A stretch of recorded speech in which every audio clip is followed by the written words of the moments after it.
Bonjour à tous.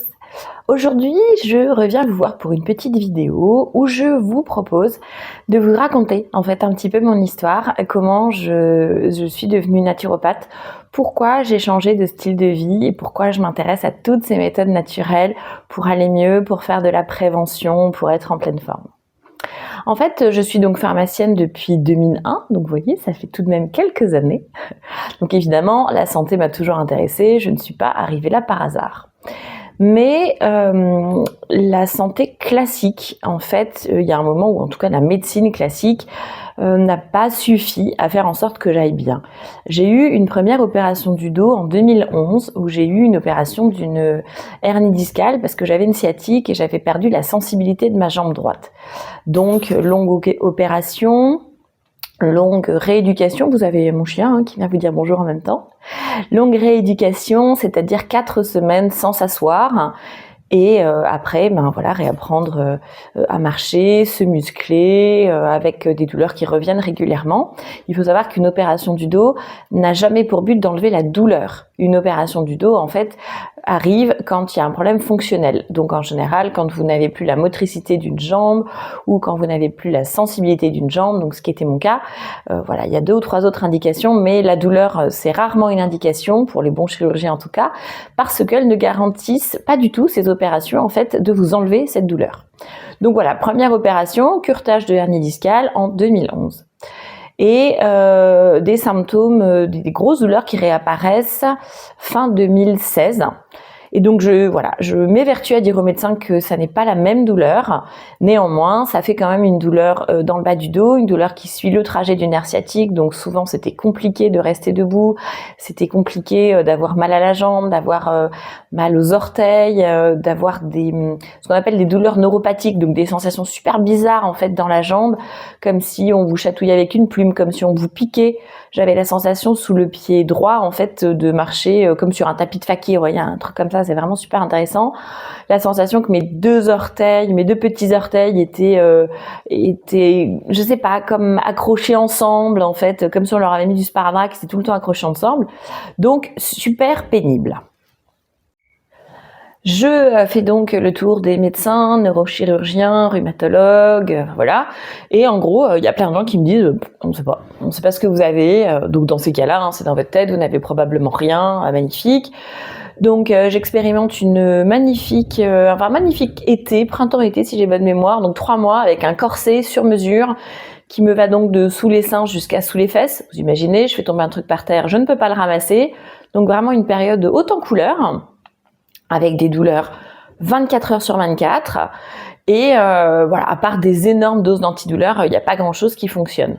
Donc je décide au bout d'un moment de faire ce que je déconseille généralement à mes patients, à savoir je me dis je regarde sur internet parce que la personne ne sait rien faire pour moi et je trouve un chirurgien du dos. Et là enfin j'arrive chez quelqu'un qui m'écoute et qui me dit mais du coup pourquoi on s'évertue à vous faire des examens couchés puisque vous avez aussi mal debout? Je dis tiens, celui-là il m'a écouté, c'est un progrès. Et en fait, en me faisant des examens, il se rend compte que je n'ai quasiment plus de disque entre 2 vertèbres, donc L4 et L5. Ce qui fait que, évidemment, vous imaginez 2 os qui frottent l'un sur l'autre, c'est extrêmement douloureux. Donc, il décide de m'opérer, mais il y a 3 mois d'attente pour avoir une opération, une prothèse discale. C'est encore une opération assez rare. Et pendant ces 3 mois, c'est le premier moment certainement où je me prends en main, entre guillemets, c'est-à-dire je fais mon premier rééquilibrage alimentaire. Enfin mon premier, j'ai jamais changé en fait, mais je fais un rééquilibrage alimentaire. Je perds un peu de poids, donc le chirurgien m'avait dit que le poids n'avait pas de rapport avec ça. Enfin, quand on s'apprête à vivre une opération de plusieurs heures, on se dit quand même qu'il faut être sûr d'avoir fait tous les efforts. Et se dire vraiment que on a tout fait, on a tout essayé et que si on passe sur le billard, c'est vraiment la dernière intention. Donc je perds quelques kilos, je vais à la salle de sport, sous suivi médical, je vais à la salle de sport même sous morphine. C'est pour vous dire à quel point quand même les médecins sont absolument convaincus que le sport c'est fondamental. C'est-à-dire ils préfèrent que vous fassiez du sport avec des antidouleurs que pas de sport du tout. Bien sûr, les mouvements sont contrôlés par un kiné, les mouvements sont contrôlés par les médecins, enfin je fais absolument pas n'importe quoi. L'opération se déroule extrêmement bien. Alors j'ai à nouveau une très longue convalescence, donc 6 semaines cette fois-ci sans s'asseoir. C'est sportif, c'est fatigant, c'est éprouvant, mais honnêtement, je récupère tout. Je récupère ma jambe, je récupère ma mobilité. Voilà, je peux reprendre une vie normale. La seule chose, c'est que je ne peux plus travailler 35 heures par semaine debout, parce que là, c'est quand même beaucoup trop fatigant quand on a 2 étages de dos opérés. Donc voilà, je suis maintenant en invalidité, je suis censée travailler à mi-temps. En fait, en général, je travaille 22-23 heures par semaine, et le reste du temps, j'essaie d'avoir d'autres activités pour ne pas m'ennuyer. Donc voilà un petit peu l'historique. Donc vous imaginez qu'au niveau douleur, j'ai de bons antécédents, de bonnes connaissances malheureusement des douleurs chroniques. Et puis, malgré en fait la réussite de ces 2 opérations, clairement, il n'y a pas de doute là-dessus, et en fait la douleur fait toujours partie de ma vie. Et qui dit douleur dit fatigue, parce que quand même la douleur c'est extrêmement fatigant. Donc il y a 2 ans, un petit peu plus de 2 ans, oui maintenant, début septembre, j'avais en plus changé de travail, j'avais en plus perdu ma grand-mère quelques mois avant, mon fils était parti vivre à Lyon pour continuer ses études, et début septembre, je perds mon chien, qui était donc le compagnon avec qui je vivais, et là j'arrive à un moment où en fait c'est un petit peu qui tout double en fait. C'est soit je me laisse tomber en disant non mais là ça va bien, hein, maintenant j'en ai marre, est-ce qu'on pourrait changer un peu, est-ce que les soucis pourraient être pour les autres un peu, enfin voilà, un moment quand même de ras-le-bol, de fatigue, et où je me dis, je profite de ce moment où quelque part je n'ai plus à m'occuper de personne, je suis divorcée, ma grand-mère dont je m'occupais beaucoup parce qu'elle avait un Alzheimer n'est plus là, mon fils est parti faire ses études, mon chien n'est plus là, en fait qu'est-ce qui reste? Moi. Et là je me dis, c'est peut-être un signe de la vie en disant que maintenant il est vraiment temps que j'apprenne à m'occuper de moi, à prendre soin de moi comme jusque-là j'ai pris soin des autres. Je décide donc d'aller voir une naturopathe en lui disant voilà, je suis très embêtée encore par mes douleurs de dos, ma mobilité est bonne, je fais du pilates, je fais pas mal de choses, je fais du sport en salle, tout ça. Non, je mens un peu, je ne faisais plus de sport en salle à ce moment-là, mais j'avais l'intention de reprendre. Voilà. Ma mobilité est bonne, néanmoins, j'ai quand même encore régulièrement mal au dos. Ces douleurs, en fait, souvent m'arrêtent, c'est-à-dire que je n'arrive plus, en fait, à faire tout ce que j'ai envie de faire parce que la douleur prend trop de place. Et surtout, je suis très fatiguée, donc c'était une période de ma vie où je faisais, par exemple, des siestes après le repas de midi parce que franchement, j'étais trop fatiguée, j'avais vraiment besoin de dormir, alors que ça n'était pas justifié. A priori, je faisais des bonnes nuits, j'étais pas censée avoir besoin de dormir en plus l'après-midi. Voilà, donc cette naturopathe prend note de tout ce que je lui dis, et je lui dis voilà, je voudrais trouver des méthodes naturelles pour lutter contre la douleur et contre la fatigue. Alors, tout ce qui est huile essentielle, plantes, c'est des connaissances que j'ai déjà, elles font partie de ma formation, en tout cas je les ai choisies dans ma formation de départ à la fac de pharmacie, même si c'est pas obligatoire pour tous les pharmaciens. Moi c'est quelque chose qui m'intéresse depuis longtemps, donc j'ai ces connaissances. Mais je sens qu'il me manque des connaissances au niveau nutrition. Je suis un petit peu en surpoids à l'époque, de 5 kilos à peu près, on va dire, 5-6 kilos. Donc c'est pas non plus énorme. Excusez-moi. Mais voilà, je me sens pas très énergique, et moi qui ai une nature plutôt hyperactive, je suis un peu frustrée de ne pas pouvoir faire tout ce que j'ai envie de faire. Donc cette naturopathe me fait un bilan, et alors là, résultat, j'étais pas prête. Non mais faut être honnête, j'étais pas prête. Elle me dit ok, vous avez clairement un corps hyper inflammatoire, une espèce de syndrome inflammatoire en fait. Donc ce qui serait bien pour vous, en plus des compléments alimentaires à base de plantes, choses comme ça, c'est que vous puissiez passer à un régime alimentaire anti-inflammatoire. Bon, moi, ok, je suis venue pour ça, d'accord, j'écoute. Et je lui demande en quoi ça consiste. Et alors là, elle m'explique que ça consiste du coup à enlever le gluten. Alors le gluten, pour mémoire, les pâtes, le pain, tout ce qui est gâteau, viennoiserie, enfin tout ce qui est à base de farine de blé, c'est du 100% gluten à peu près. J'exagère, mais enfin voilà, c'est une grosse partie de gluten. Donc voilà, le gluten, c'est une très grosse partie. Ensuite, les produits laitiers, soit à supprimer, soit à drastiquement diminuer parce que c'est hyper inflammatoire. Donc à l'époque, je consommais du lait, de la crème fraîche, du beurre, des yaourts, du fromage, enfin tout quoi, à peu près. Les produits ultra transformés, donc ça m'a pas paniqué parce que ça fait quand même très longtemps que je fais à manger moi-même. Donc bon, ça je me sentais capable de forcément de continuer à faire à manger moi-même. Je n'achète pas énormément de produits transformés, donc ça c'était jouable. Elle me parle aussi de l'alcool, donc ouais, je suis vraiment une très petite consommatrice d'alcool, donc ça c'était jouable aussi. Enfin j'avais quand même ce truc de gluten et de produits laitiers. Produits laitiers, entre parenthèses, on en avait déjà parlé, un kiné, si j'ai bonne mémoire, quelques années avant. Bref. Donc voilà, ça faisait un petit rappel. Et puis, elle me dit, le sucre est super inflammatoire. Alors, il faut savoir que je suis ce qu'on appelle un bec sucré. Je suis hyper gourmande. Et donc là, je me dis, waouh! Alors, sucre, gluten, produits laitiers. Et donc elle me dit, bon alors votre repas type, voilà, le repas de la flemme, pour vous c'est quoi, pardon?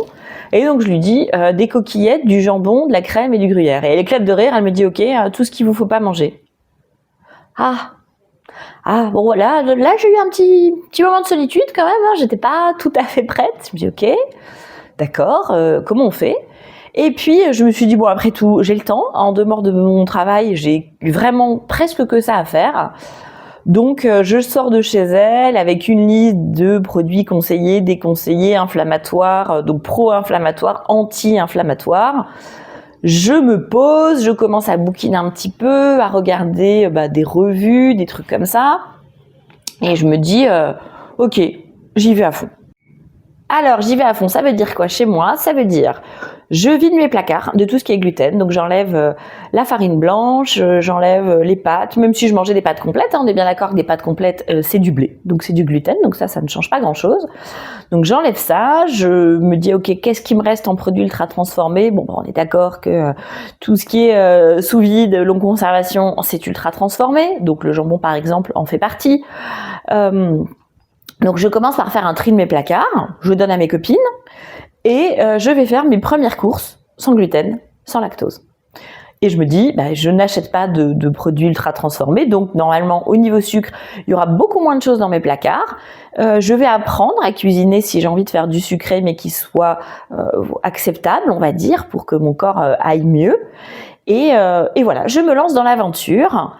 2 semaines après, premier résultat, j'avais une tendinite que je traînais depuis le mois d'avril, donc là on est mi-septembre, fin septembre à peu près, parce que simplement j'avais m'étais fait une entorse en commençant mon travail, il n'était pas question que je m'arrête, donc j'ai soigné l'entorse, mais à force de marcher dessus, peut-être un peu différemment, je sais pas, je m'étais fait une tendinite à la cheville, une tendinite du tendon d'Achille, donc assez douloureux quand on travaille debout.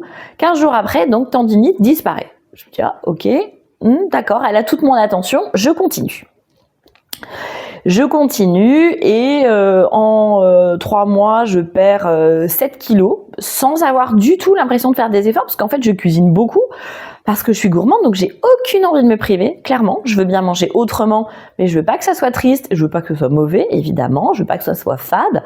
Donc je m'amuse, je cuisine, j'essaye différents types de farine, j'essaye différents types d'huile, j'essaye, voilà, pour avoir une alimentation hyper équilibrée, mais anti-inflammatoire.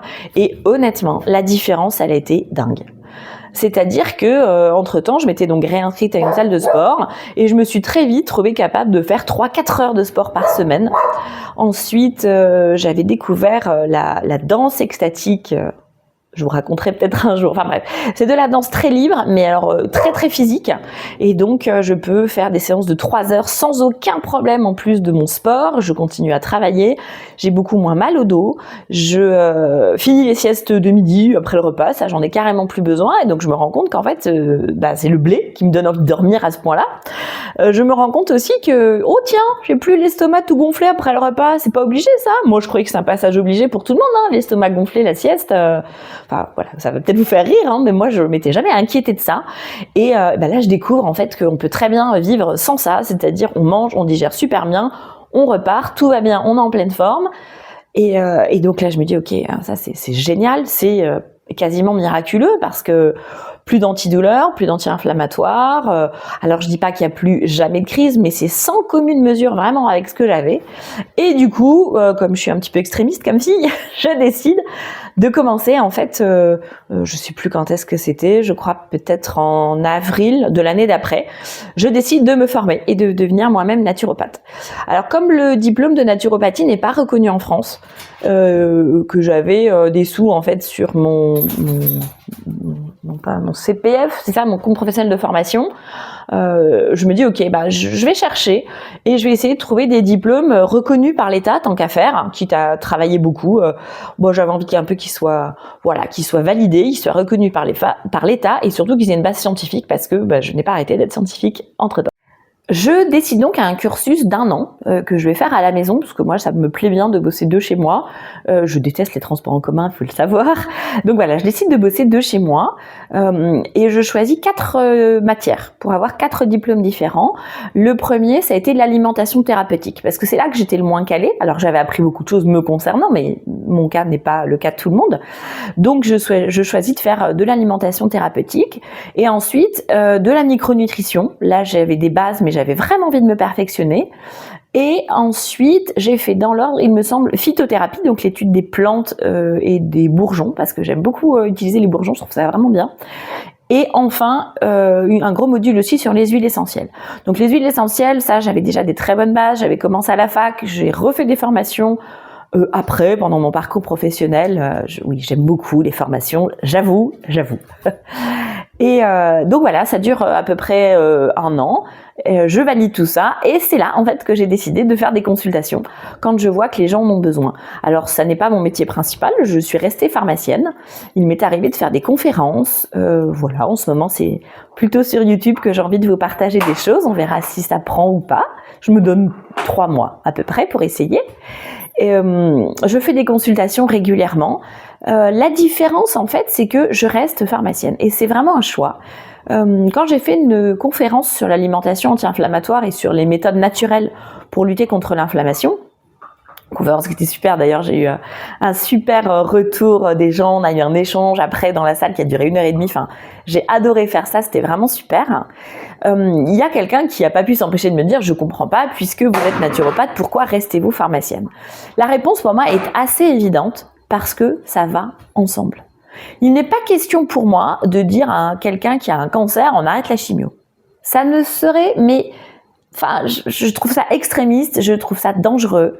Donc ça me viendrait pas à l'idée. Par contre, on sait, études à l'appui, parce que vraiment j'insiste, je reste scientifique. La naturopathie telle que moi je la travaille, c'est une base scientifique. C'est de la chimie la plupart du temps. Enfin voilà, il y a vraiment rien d'extraordinaire, on n'invente rien, on a tout prouvé, on a des études à l'appui.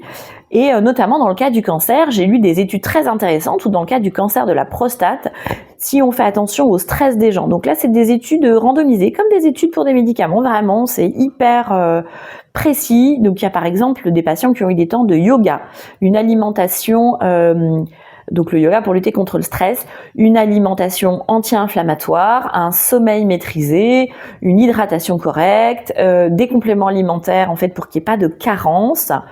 Et en fait, la chimio marche beaucoup mieux et a beaucoup moins d'effets secondaires. Il faut savoir par exemple que les cellules cancéreuses adorent se nourrir de sucre. Donc d'un côté, on va soigner les cellules cancéreuses, on va essayer de les faire mourir avec de la chimiothérapie. De l'autre côté, si on mange du sucre, on les nourrit.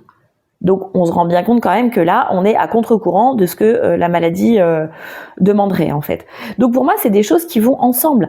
Quand j'ai des patients qui ont une polyarthrite rhumatoïde, qui ont un lupus, qui ont une sclérose en plaques, c'est des maladies extrêmement lourdes, c'est des maladies du système immunitaire. Et l'inflammation et le système immunitaire, c'est lié. Là, on sait que par exemple, avec l'alimentation, vous avez toujours ma chienne, elle est là, la poupette. Vous savez en fait que l'alimentation va pouvoir vraiment considérablement améliorer les choses. Pas forcément tout soigner, mais vraiment améliorer les choses, améliorer le bien-être du patient, sa qualité de vie, et parfois améliorer la tolérance au traitement. Donc je trouve ça dommage en fait de traiter l'un sans l'autre, parce que la plupart du temps l'un va très bien avec l'autre. Toutes mes connaissances médicales me permettent de savoir exactement en fait quelles sont les limites, les médicaments que je ne demanderai jamais aux gens d'arrêter, mais je connais aussi les médicaments toxiques, les médicaments qui provoquent une dépendance. donc les médicaments qui provoquent une accoutumance, donc ça par exemple par des plantes, au niveau de ce qui est anxiolytique, au niveau de ce qui est somnifère, on fait des choses magnifiques avec les plantes, à condition de respecter une bonne hygiène de vie autour. Mais ça, je vous le garde pour une prochaine vidéo, parce que je pense faire une vidéo sur les troubles du sommeil qui sont quand même très fréquentes. Donc voilà pourquoi je suis devenue naturopathe, voilà pourquoi je garde les 2 casquettes, voilà aussi pourquoi j'ai envie de vous aider comme ça m'a aidé moi, et c'est pour ça que je persévère. J'ai envie de vous proposer des aides, des solutions, des idées, et voilà, ça m'a vraiment moi donné beaucoup plus de pêche, beaucoup moins de fatigue, beaucoup moins de douleur, et en prime une perte de poids qui n'était pas négligeable. Alors là, j'ai un petit peu merdé, je vous l'avoue, ces derniers mois, j'ai pris 2 kilos, c'est pas la fin du monde, mais je vais quand même essayer d'y remédier, et voilà, quand j'aurai à nouveau enlevé ces petits kilos, je viendrai certainement vous raconter comment j'ai fait. J'espère que ça vous a plu. Si ça vous intéresse, sachez que vous pouvez travailler avec moi. Vous pouvez m'envoyer un mail, vous pouvez m'envoyer un message. Voilà, vous pouvez travailler avec moi. On peut faire des consultations en présentiel, évidemment. On peut faire des consultations en visio. Donc, je fais aussi des suivis, parfois des coachings nutritionnels pour les gens qui vraiment sont perdus, n'arrivent pas du tout à rééquilibrer l'alimentation. Donc, si ça vous intéresse, voilà, je vous laisse me faire signe. Si la vidéo vous intéresse, je vous propose de vous abonner à la chaîne et de me mettre un petit pouce pour me le signaler. À très bientôt. Au revoir.